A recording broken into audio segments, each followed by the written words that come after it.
नमस्कार। अथ षटतिला एकादशी व्रत विधि एवं व्रत कथा आरंभ। एक समय दालभ्य ऋषि ने पुलस्त्य ऋषि से पूछा, हे महाराज, पृथ्वी लोक के मनुष्य ब्रह्म हत्या आदि महान पाप करते हैं, पराय धन की चोरी तथा दूसरे की उन्नति को देखकर ईर्ष्या करते हैं, साथ ही अनेक प्रकार के व्यसनों में फंसे रहते हैं, फिर भी उनको नर्क प्राप्त नहीं होता।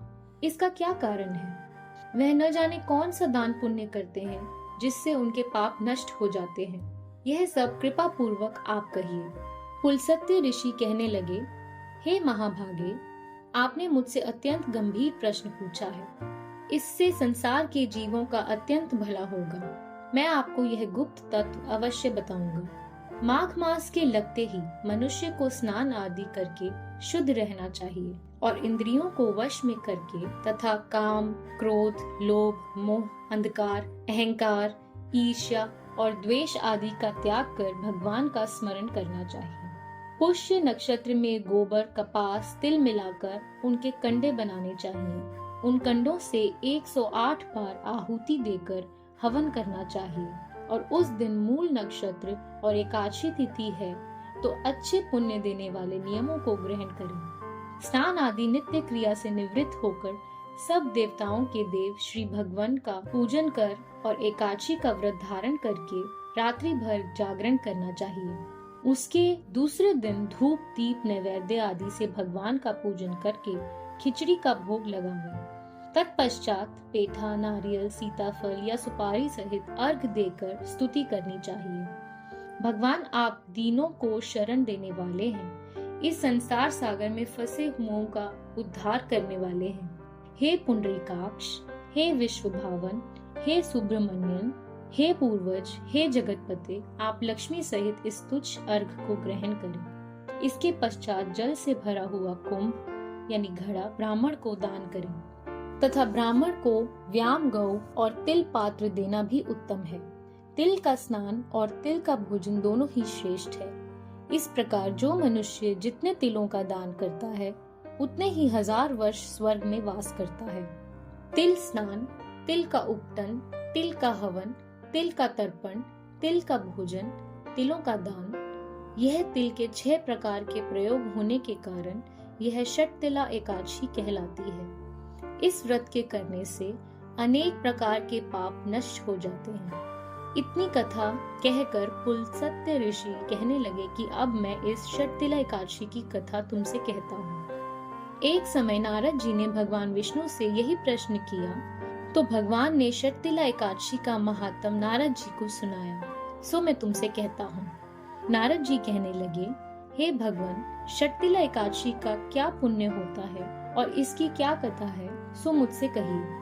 भगवान कहने लगे, हे नारद, मैं तुमसे आंखों देखी सत्य घटना कहता हूँ, तुम ध्यान पूर्वक सुनो। प्राचीन काल में मृत्यु लोक में एक ब्राह्मणी रहती थी। वह सदैव व्रत करती रही। इससे उसका शरीर अत्यंत दुर्बल हो गया। यद्यपि वह अत्यंत बुद्धिमान थी, परंतु उसने कभी देवताओं या ब्राह्मणों के निमित्त अन्न या धन का दान नहीं किया था। इससे मैंने सोचा कि ब्राह्मणी ने व्रत आदि से अपना शरीर शुद्ध कर लिया है, अब इसको विष्णु लोक तो मिल ही जाएगा, परंतु इसने कभी अन्न दान नहीं किया है, इससे इसकी तृप्ति होनी कठिन है। ऐसा सोचकर मैं एक भिखारी बनकर मृत्यु लोक में उस ब्राह्मणी के पास गया और उससे भिक्षा मांगी। वह ब्राह्मणी बोली, महाराज, आप यहाँ किस लिए आए हैं? मैंने कहा कि मुझे भिक्षा चाहिए। इस पर उसने एक मिट्टी का ढेला मेरे भिक्षा पात्र में डाल दिया। मैं उसे लेकर स्वर्ग में लौट आया। कुछ समय पश्चात वह ब्राह्मणी भी शरीर त्याग कर स्वर्ग में आ गई। उस ब्राह्मणी को मिट्टी का दान करने से स्वर्ग में सुंदर महल मिला, परंतु उसने अपने घर को अन्न आदि सब सामग्रियों से शून्य पाया। घबरा कर वह मेरे पास आई और कहने लगी कि भगवान, मैंने अनेकों व्रत आदि से आपकी पूजा की, परंतु फिर भी मेरा घर अन्न आदि सब वस्तुओं से शून्य है। इसका क्या कारण है? मैंने कहा कि पहले तुम अपने घर जाओ, वहाँ देव स्त्रियां तुम्हें देखने के लिए आएंगी। पहले उनसे षटतिला एकादशी का पुण्य और विधि सुन लेना, तब द्वार खोलना। मेरे वचन सुनकर वह अपने घर गई। जब देव स्त्रियां आईं और द्वार खोलने के लिए कहा तो ब्राह्मणी बोली कि आप मुझे देखने के लिए आई हैं, तो षटतिला एकादशी का महात्म कहिए।